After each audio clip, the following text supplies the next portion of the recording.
Hello and welcome back to MFAC Coaching. I have been asked to explain how I use 7 planners every week, so that's what I'm going to do. If that interests you, I encourage you to stick around.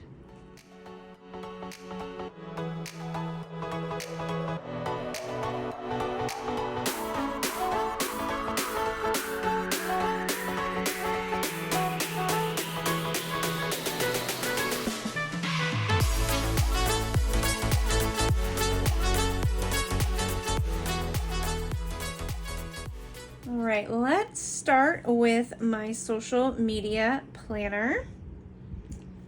This is a Happy Planner Classic size vertical spread. And here is my spread for this week. And so what you'll see in this is everything that I need to do for social media, and then there are different categories. So I have a Patreon, so I like to advertise for Patreon. I'm on 4 PR teams. There we go. So Designer Chameleon, Crafty Bee, Doodleberry, and Planning in Blue Jeans. And then I also tend to try and do something personal to myself each week. Sometimes that's where I actually put these YouTube videos, is in the personal category. This week I had a reel of some stickers that I wanted to show. And then I have a podcast. And so I put each of those 7 categories onto this spread, and then I talk about the things that I want to post about each week, and whether or not I'm going to do that as a post or a reel. And then I've started my broadcast channel, so I'll figure out how to incorporate that. And then my stories, I like to include things that I'm talking about, so particularly my reels, some posts that I am doing, but then I also like to highlight other people. So this is where I put out where I am going, what I am going to post about. But then on a given, and then every week, this is my Silk and Sonder. I call this my catch-all planner. And what I do with this middle band, you can see it says IG. This is where I write down what day I am going to post those different reels and posts. And so I plot it all out, and I try and do 1 reel a day. This particular week I decided to do 2 reels on Monday. That's just how it worked. Not a lot on Tuesday, just a couple on Wednesday. Thursday became a big day, and that's just how it works. Some weeks, different days are bigger days, but so that's one of the ways that I use my catch-all planner. Helps me brainstorm what I need to do, and this helps me say when I'm going to do it. That also allows me to only carry around the Silk and Sonder planner with me, although occasionally I will carry a couple other planners that you are about to hear about. Okay, next up this is my Patreon planner. And just recently, I've started using it more like in a journaling style. So I had been just occasionally using it if I had something I wanted to talk about. Let me show you what I mean. I was making 1 spread a month based on what we talked about in my group. So this ended up being kind of a random planner. And then this month, I decided I needed to focus more on my Patreon group, and I started using it more in a journal fashion. So I curate the spread, and sometimes I just talk about little things that I'm going to do each day, or what I actually do get done each day. But then sometimes I start to set it up as more like a brain dump, a to-do list, the different things that I need to do and talk about, so that I can make sure that my Patreon group is a fun place, and ideally help it grow and be a safe space for people to come to talk about their emotions. So this is my Patreon planner. I had to, I did a very sad job of punching the holes this past time, and so this page is really having trouble coming out. But I've really enjoyed using this as more of a journal planner where I really talk about what I'm doing, what I'm feeling about what I'm doing. Since my Patreon group is about emotions, that just really makes a lot of sense. So and I try and sit down with it like every day. So on Monday I'll sit down and talk about how I'm feeling, Tuesday the same, Wednesday, etc. And if need be, of course we'll go back and talk about things, and then I can make like a little to-do list in the sides. So this is my Patreon planner. This is a planner that was designed by Her.Disorganized.Plans, and I am just really loving it. Obviously, it is also in the vertical format. In that same vein, I have a podcast planner. So this is my passion planner. This is a new planner to me, so I've only just started using it. I used to use an Erin Condren for this, but this has been working out. So in the monthly spreads, these are all Doodleberry stickers. How cute are they?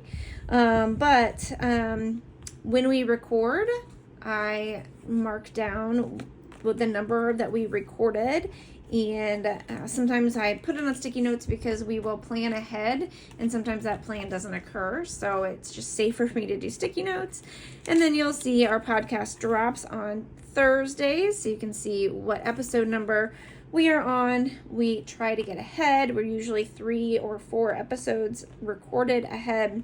So you can see we've just recorded episode 125, and that will not land until August. But so this is the month, how we kind of keep track of what is going on. Then the weeks, I just usually write about what we're doing, what we spoke about in that particular episode, and that allows me to remember to go back and create the Instagram information. I try and do a post and a reel, and then my co-host does a lot more with our Instagram. She's always making sure there's stuff up in our stories and things like that. But this has been really fun, but because we record ahead, I have a sticky note. You'll see the sticky note for next week and the following. And then I will put that information on the page. So each week gets its full due, so to speak. And then if there's things that we need to do, I can create notes. These are big enough, the Passion Planner is large enough that I could really start to make some notes, create some space, and maybe use some few less number of sticky notes. But that is how I use my Passion Planner for my podcast at this time. All right, next up, we'll go ahead, and this is my Doodleberry planner. I've used this in multiple ways. It has some beautiful pages. It's got monthly spreads that are blank for you to create. You've got weekly spreads you can do. This is probably my favorite size. I think it's a B6 size. I just, because I haven't been focusing on this planner for a specific purpose, I'm still not entirely sure how I want to use it all the time. So I've gone through different iterations with it. But right now it is a meal planner for me. As you may know, if you've been tracking this channel, I sometimes struggle with remembering to eat. And because I just get so busy that I will overlook and skip eating altogether. And then I do want to focus on eating fewer snacks, actual meals, a well-balanced diet, as they say. So I've been trying to actually track my meals, maybe choose some of them ahead of time. I create my grocery list. I tend to do a list here and then the actual meals on the other side. These are all designer chameleon stickers this week, but this has just been a really fun way to make sure that I remember to eat. Next up is my teacher planner. I teach for 2 schools. I teach, sometimes I'm teaching upwards of, I think I've had 8 classes at a time. Right now, I actually only have 2 classes and then preparing for the fall. So I'm at a more balanced rate. But this is my teacher planner. So each week I write down what classes. So I just have 1 class that just ended.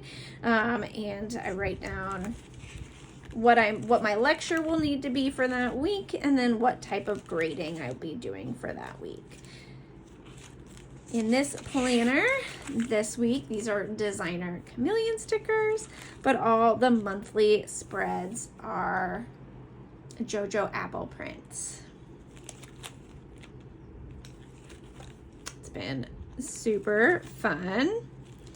This has been a definitely well-used planner, and it really helps me to have one space where I put all of my teaching, and I really, because some weeks it's pretty simple, it's just 2 or 3 classes, but other weeks it can be a lot more. They all run on different schedules, so you'll see I'm constantly having to say, like, this one's in week 5, this one's week 8, this one's week 7. I teach 10 weeks, 8 weeks. So it just really helps to have it all in one place. And yeah, look how amazing these flamingos are. And then finally, I have one last planner. This is my work planner. The progression, to explain how things have happened, I got a new job this year. And so this actually, the very first planner I showed you, which is my Instagram planner, my social media planner, was actually my work planner for the first, well, it can only have been like 4 months of the year, because I started my new job in April. But up until then, it was meetings, and I knew exactly what I was doing with it. And then April hit, and I got this new job, and I was like, I don't know. I started doing the social media, and it's just been kind of a bit of a progression, a transition. So you can see, like, I didn't use it, but then I started to use it again. And it's been really important to me as I've grown in my social media use. But that means, so here was my work planner, but then I started a new job and I was like, oh, like, it uses things really differently. Maybe I don't need a work planner. And then things got really confusing, and so I decided that I did, in fact, need a work planner. So this is a mini happy planner in their dashboard style, and I just started using it in July, well, the very end of June. So I really just started using it in July, and there aren't big things, like there's not a lot of meetings and stuff, but occasionally I do have appointments. There are things that I can track in terms of the number of calls that I'm asked to do each day. That doesn't include the calls that I have to make, just the ones that, or that I have to answer, just the ones that I have to reach out to. So there's just been different smaller things that I need to track in terms of appointments. Now, when it comes to appointments, let me go back to my catch-all planner, because when it comes to appointments, I write down my schedule on the catch-all planner. So there's my evening schedule, my classes, things that I might be doing with friends and family or my husband, and then different appointments that I have. So here's what we're looking at so far for this week. And yeah, just some little things that in some ways, I guess what I'm trying to say is I do end up sometimes having to write down things in 2 different places, but I find that repetition both really helpful, and also there are there's even a third place because my phone also has my schedule, and my phone will remind me 5 to 7 minutes before big events when I need to be someplace or when I need to have a phone call, those types of things. But I'm still finding it really helpful to be able to see that ahead of time, and to have to look at one calendar, because of course my work calendar, they use non-Apple products. The rest of my life uses Apple products. You can see how this all goes together, or in some ways it doesn't. So this is my work planner. Lastly, we do have the catch-all planner. In the catch-all planner, each week I write down my top 3. Those are the top 3 things I need to be focusing on. I'm going to write down my feels, what I want to feel this week, so I can show you. Like last week, I wanted to feel accomplished. I had a lot to do. I was a section where I talk about the books that I'm reading, my focus, and I have 7 categories of things that I'm always focusing on. These are my evenings and whether or not I have events or things that I'll be doing or just something I want to focus on. Then I have the week laid out and the weekend. And there's always this blank page. And so my Silk and Sonder really keeps me, this is my catch-all. Anything that's in the other ones that's like really, really, really need to be focusing on, I put that here. And then I always have 6 or fewer things on my to-do list in any given day, because if I do more than that, I know I won't get to them, and less is okay. And so that's my final planner. The Silk and Sonder does have some fun things in the front. It's got a monthly calendar, and things that I am able to track. So I track my hunger levels. I track these habits. I've been tracking the same habits over the entire year. I track my weight, although you can see I don't do that very consistently. Whether or not I wear makeup, jewelry, fill my water bottle, journal, floss, and brush my teeth, and wash my face. Try and do those things every day. There are prompts that I don't always do, and there are other things that I can track in the front. So that's other ways that my Silk and Sonder catch-all planner is used. And so that's how I use 7 planners each week. And it's a system that has really been working for me to stay on top of things. So I hope this helps. If you have any questions about how I choose my planners, how I choose what I write, what I do, etc., let me know. I would love to hear from you. All right. Have a great week. Bye.